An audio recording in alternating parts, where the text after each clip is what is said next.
알렉산데르 6세 1431-1503는 로드리고 보르자라는 이름으로도 알려져 있으며 1492년부터 1503년까지 재임한 로마 가톨릭 교회의 교황입니다. 그는 보르자 가문 출신으로 교황으로서의 재임 기간 동안 상당히 논란이 많았던 인물로 기억됩니다. 보르자 가문은 교회와 정치에서 강력한 영향력을 행사했으며 알렉산데르 6세는 자신의 가족에게 많은 특권을 주어 권력을 강화하려 했습니다. 그의 교황 재임 중 가장 큰 비판은 가족주의, 부패, 그리고 정치적 음모와의 관련성 때문이었습니다. 그는 자녀들을 여러 유럽의 귀족 가문과 결혼시키거나 중요한 직위에 임명하면서 자신의 가문의 정치적 지위를 높였습니다. 알렉산데르 6세는 카톨릭 교회 내부의 부패와 타락을 상징하는 인물로 자주 묘사되었으나 그의 통치 기간 동안 예술과 문화가 크게 발전했고 교황청이 정치적으로 강력한 위치를 유지할 수 있었습니다. 이 시기는 르네상스와 맞물려 있으며 미켈란젤로와 같은 예술가들도 이 시기에 활동했습니다. 그의 죽음 이후 보르자 가문은 점차 쇠퇴하였으며 교황청 내부의 개혁과 변화가 시작되게 됩니다. 알렉산데르 6세의 재임 기간 1492-1503은 이탈리아 정치와 교황청 내부의 복잡한 권력 구조 속에서 중요한 시기로 여겨집니다. 그는 자신의 가문인 보르자 가문의 권력을 공고히 하기 위해 다양한 정치적, 외교적 활동을 펼쳤으며 이 과정에서 많은 비판과 논란을 일으켰습니다. 더 구체적으로 살펴보면 알렉산데르 6세는 다음과 같은 주요 사건과 특징으로 기억됩니다. 1. 가족주의와 정치적 음모. 알렉산데르 6세는 그의 자녀들을 통해 교황청과 이탈리아 전역에서 권력을 확장하려 했습니다. 그의 가장 유명한 자녀 중 하나는 체사레 보르자로. 체사레는 아버지의 권력을 기반으로 군사적, 정치적 야망을 펼쳤습니다. 체사레는 아버지의 도움으로 이탈리아 중북부의 여러 도시를 정복하며 자신의 세력을 확장했고 마키아벨리가 저술한 군주론에서 그에게 영감을 받은 인물로도 알려져 있습니다. 또 다른 자녀인 루크레치아 보르자는 정치적 동맹을 강화하기 위해 여러 번 결혼하면서 중요한 역할을 했습니다. 그녀는 역사적으로 부정적인 이미지로 묘사되기도 했지만 실제로는 뛰어난 외교관으로서 보르자 가문의 권력을 확장하는 데 기여했습니다. 교황청의 부패. 알렉산데르 6세는 교황 선출 과정에서 막대한 뇌물을 주고 교황직에 올랐다는 의혹을 받았습니다. 교황직을 금전적 거래의 대상으로 삼았다는 비판은 그에게 끊임없이 따라붙었으며 그가 교황으로 있던 동안 교황청은 금전적 부패와 타락의 중심으로 비춰졌습니다. 예를 들어 알렉산데르 6세는 그의 자녀 체사레와 루크레치아를 위해 교회 자산을 동원하는 등 사리사욕을 채우는 데 주력한 것으로 평가됩니다. 3. 외교와 이탈리아 전쟁. 알렉산데르 6세는 복잡한 이탈리아 정치 속에서 외교적 재능을 발휘했습니다.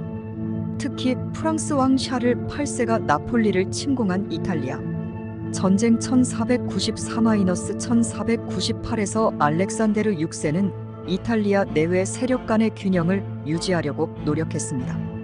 그는 처음에는 프랑스 왕의 침략을 막으려 했으나 상황이 불리해지자 전략적으로 샤를 8세와 협력하기도 했습니다. 4. 예술 후원. 알렉산데르 6세의 재임 기간은 르네상스 시대와 맞물려 예술과 건축의 발전이 활발하게 이루어졌습니다. 그는 많은 예술가들을 후원했으며 특히 바티칸에 장엄한 건축물들을 확장하고 꾸미는 데 많은 자금을 투자했습니다. 교황청을 르네상스 예술의 중심지로 만드는 데 기여한 인물 중 하나였습니다. 5. 말년과 사후 영향. 1503년 알렉산데르 6세는 갑작스럽게 병에 걸려 사망했습니다. 그의 죽음은 독살설을 포함한 여러 음모론을 낳았지만 실제로는 질병에 의한 사망으로 알려져 있습니다. 그의 죽음 이후 보르자 가문의 정치적 몰락이 빠르게 진행되었으며 체사레 보르자는 권력을 잃고 망명 생활을 하다가 비참한 최후를 맞았습니다. 알렉산데르 6세는 교황으로서 교회 개혁보다는 가족과 정치적 이익을 우선시했다는 평가를 받으며 교황청의 부패를 상징하는 인물로 자주 언급됩니다. 그의 재임 기간은 후대에 큰 영향을 미쳤으며 결국 교회 내부의 개혁을 촉발하는 계기가 되었습니다. 알렉산데르 6세는 교황으로서 매우 논란이 많은 인물이었으며 그의 영향력은 단순히 교회 내부에 국한되지 않고 이탈리아 정치와 유럽 전역에 걸쳐 널리 퍼졌습니다. 그의 이야기는 종교, 정치, 가족주의, 그리고 예술의 발전 등 여러 측면에서 흥미로운 요소가 많이 담겨 있습니다. 추가적으로 그에 대한 더 깊이 있는 부분을 살펴보면 다음과 같습니다. 6. 보르자 가문과 악명. 보르자 가문은 알렉산데르 6세의 재임 기간 동안 권력과 부를 축적하며 유럽에서 큰 세력을 형성했지만 동시에 부패와 음모로 얼룩진 가문이라는 비난을 받았습니다. 이 가문은 잔인하고 교활한 권력 투쟁의 대명사로 알려졌습니다. 특히 체사레 보르자는 무자비한 군사 지도자로 명성을 얻었고 그의 비정한 정복 활동은 보르자 가문의 악명을 더했습니다. 알렉산데르 6세는 교황으로서 보르자 가문을 유럽 전역에 확산시키기 위해 자녀들에게 권력을 집중시켰습니다. 루크레치아 보르자의 여러 정치적 결혼은 가문의 동맹을 강화하는 수단으로 사용되었습니다. 하지만 이러한 결혼과 가족 간의 권력 싸움은 가문 내에서도 불안정을 초래했고 이는 보르자 가문의 몰락을 더욱 앞당겼습니다. 7. 알렉산데르 6세의 성격과 리더십. 알렉산데르 6세는 뛰어난 정치적 감각과 외교술을 갖춘 교황으로 평가됩니다. 그는 교황이 된 후 이탈리아 반도의 여러 강력한 도시국가들 사이에서 정치적 균형을 유지하기 위해 노련한 외교술을 펼쳤습니다. 그의 목적은 항상 보르자 가문의 이익을 극대화하는 데 있었지만 그 과정에서 교황청과 이탈리아 전체의 정치적 균형도 유지하려 했습니다. 알렉산데르 6세는 매우 카리스마 넘치고 사교적인 인물이었습니다. 그는 사람들과 쉽게 친해지며 정치적 동맹을 맺는데 능숙했고 이를 통해 많은 지지자들을 확보했습니다.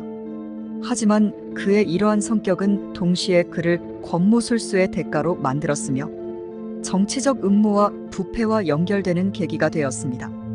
8. 교회 개혁의 부재. 알렉산데르 6세의 재임 기간 동안 교회 개혁이 거의 이루어지지 않았다는 점에서 그에 대한 비판은 더욱 컸습니다.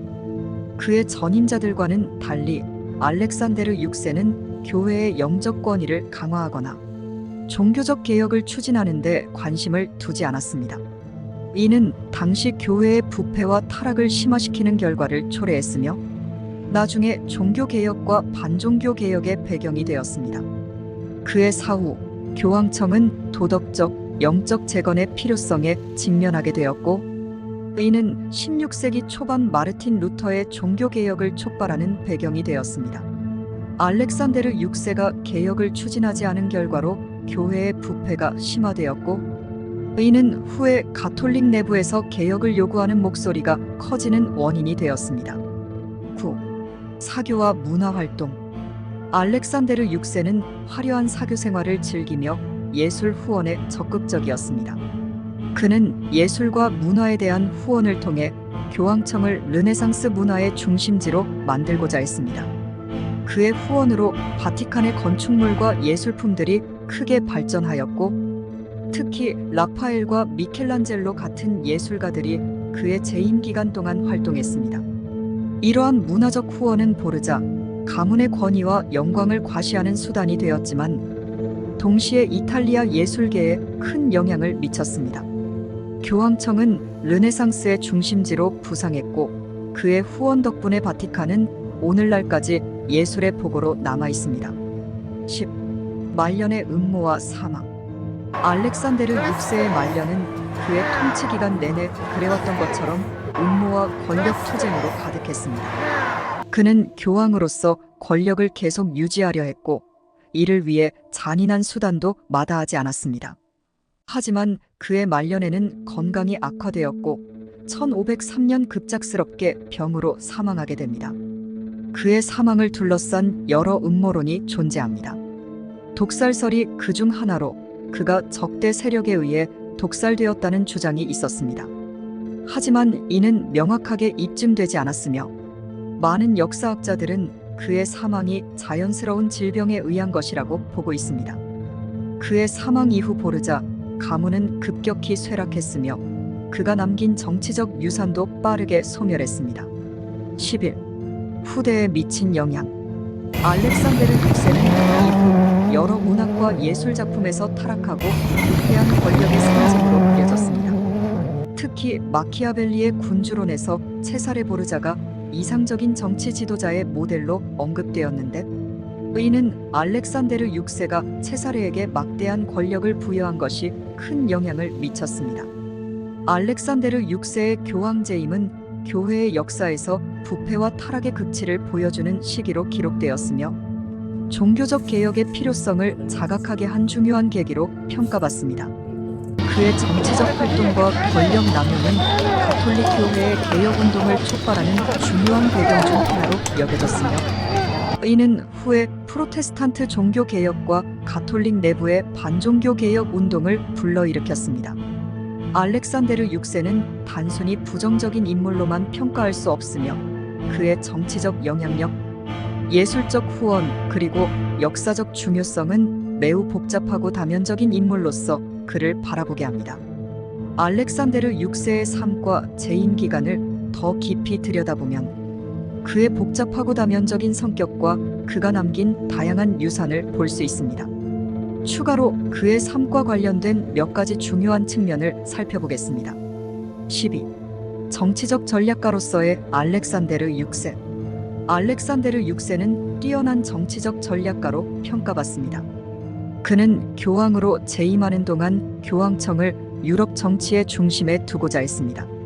이탈리아 반도는 당시 여러 도시국가들로 나뉘어 있었고 각국은 서로 간의 복잡한 연합과 경쟁 관계를 형성하고 있었습니다. 알렉산데르 6세는 이러한 환경에서 교황청의 정치적 위상을 높이기 위해 교묘한 외교술을 펼쳤습니다. 그는 자신의 정치적 목적을 달성하기 위해 프랑스와 스페인, 신성로마 제국 등 강대국들과의 관계를 능숙하게 조정했습니다. 그의 목적은 단순히 교황청의 권위를 유지하는 것을 넘어 보르자 가문의 정치적 지배력을 확대하는 것이었습니다. 이를 위해 그는 각국의 왕과 귀족들과 동맹을 맺고 때로는 배신하며 자신의 위치를 공고히 했습니다. 이 과정에서 그는 종종 비판을 받았지만 정치적 생존과 성공을 위해서는 어떤 수단도 마다하지 않았다는 평가를 받습니다. 13. 체사레 보르자와의 관계. 알렉산데르 6세는 그의 자녀들 중에서도 특히 체사레 보르자와 매우 긴밀한 관계를 유지했습니다. 체사레는 아버지의 권력을 바탕으로 정치적, 군사적 활동을 펼치며 이탈리아에서 막강한 세력을 형성했습니다. 알렉산데르 6세는 체사레를 지원하기 위해 교황청의 자원을 아낌없이 동원했고 이는 보르자 가문의 권력 확장에 결정적인 역할을 했습니다. 체사레는 아버지의 후원 아래 여러 도시를 정복하고 자신의 영향력을 확대했지만 이는 결국 보르자 가문을 향한 반발을 불러일으켰습니다. 체사레의 야망과 잔인한 통치는 이탈리아 전역에서 공포의 대상이 되었으며 이는 알렉산데르 6세에게도 정치적 부담을 주었습니다. 그러나 알렉산데르 6세는 체사레의 군사적 성공을 통해 자신의 정치적 입지를 강화하려 했고 이는 교황청과 보르자 가문의 운명을 긴밀하게 엮는 결과를 낳았습니다. 14. 문화적 기여와 건축 활동. 알렉산데르 6세는 교황으로서 교회 건축과 예술 후원에도 깊은 관심을 가졌습니다. 그는 르네상스 예술과 건축을 후원하며 교황청을 유럽 문화의 중심지로 만드는 데 기여했습니다. 그의 재임 기간 동안 바티칸 궁전이 확장되었고 여러 예술적 프로젝트가 추진되었습니다. 특히 알렉산데르 6세는 바티칸의 장엄한 시스티나 성당과 다른 중요한 교회, 건축물들의 확장과 장식을 감독했습니다. 그는 예술과 건축을 통해 자신의 권력을 과시하고 교황청의 위엄을 드러내려 했습니다. 이 과정에서 미켈란젤로와 같은 르네상스 거장들이 그의 후원을 받았고, 이는 예술사에 중요한 흔적을 남겼습니다. 15. 알렉산데르 6세의 도덕적 논란. 알렉산데르 6세의 도덕적 삶은 그의 교황 재임 기간 내내 논란의 중심에 있었습니다. 그는 교황이 되기 전에도 여러 여성과의 관계에서 자녀를 얻었으며, 교황이 된 이후에도 이러한 개인적 문제들은 그의 도덕성을 둘러싼 논란을 더욱 증폭시켰습니다. 교황으로서 그가 자녀들을 정치적으로 지원하고 그들을 통해 교황청의 권력을 확대하려 한 점은 그를 비판하는 주요 이유 중 하나였습니다. 알렉산데르 6세는 일반적인 교회의 도덕적 기준을 따르지 않았다는 비판을 받았으며, 이는 그가 당시 교회 내부의 부패와 타락을 상징하는 인물로 여겨지게 만든 중요한 요인이었습니다. 특히 보르자 가문의 가족 간의 스캔들과 권력 남용은 교회 내부에서도 큰 문제로 인식되었고, 이는 알렉산데르 6세의 평판을 더욱 악화시켰습니다. 16. 후대에 미친 영향과 평가. 알렉산데르 6세는 그의 죽음 이후에도 오랜 시간 동안 역사적으로 평가받아 왔습니다. 그는 종종 가톨릭 교회의 부패와 타락의 상징으로 묘사되었으며, 이는 후대 역사학자들과 작가들에게 큰 영향을 미쳤습니다. 특히 그의 치세는 종교개혁의 필요성을 자각하게 하는 중요한 계기로 여겨졌습니다. 그의 통치는 마르틴 루터와 같은 개혁가들이 교회의 부패를 비판하고 종교개혁을 촉발하게 만든 배경이 되었습니다. 알렉산데르 6세의 지나친 권력 추구와 도덕적 타락은 가톨릭 교회의 신뢰를 크게 훼손했고, 이는 교회 개혁을 위한 요구가 높아지는 결과를 초래했습니다. 또한 문학과 예술 작품에서 알렉산데르 6세는 때때로 부정적 인물로 등장합니다. 그의 자녀인 체사레와 루크레치아 보르자와 함께 알렉산데르 6세는 종종 권력 남용과 타락의 상징으로 그려집니다. 그러나 동시에 그는 르네상스 시대의 중요한 예술 후원자로도 평가받고 있으며, 그의 후원 덕분에 많은 위대한 예술 작품들이 탄생했습니다. 17. 그의 시대적 맥락. 알렉산데르 6세의 교황 재임은 단순히 그의 개인적 야망이나 부패에 의한 것이 아니라 당시 유럽과 이탈리아의 정치적, 사회적 상황과도 깊은 연관이 있었습니다. 이탈리아 반도는 서로 경쟁하는 강력한 도시국가들로 나뉘어 있었고, 각국의 외교적 갈등이 끊이지 않았습니다. 이러한 혼란 속에서 알렉산데르 6세는 교황청의 정치적 권위를 유지하기 위해 복잡한 외교적 전략을 펼칠 수밖에 없었습니다. 그의 가족주의와 권력 집중은 단순히 개인적 욕심의 표현이 아니라 당시의 정치적 생존을 위한 전략이었을 가능성도 큽니다. 이는 그가 단순히 부패한 교황이 아니라 시대적 상황 속에서 복잡한 정치적 선택을 해야 했던 지도자였음을 보여줍니다. 알렉산데르 6세는 가톨릭 교회 역사에서 매우 중요한 인물로 남아 있습니다. 그의 통치는 당시의 정치적, 사회적 상황을 반영하며 교회의 부패와 개혁의 필요성을 자각하게 만든 중요한 계기였습니다. 동시에 그는 예술과 문화의 후원자로서도 중요한 역할을 했으며, 이는 르네상스 시대의 예술적 발전에 큰 기여를 했습니다.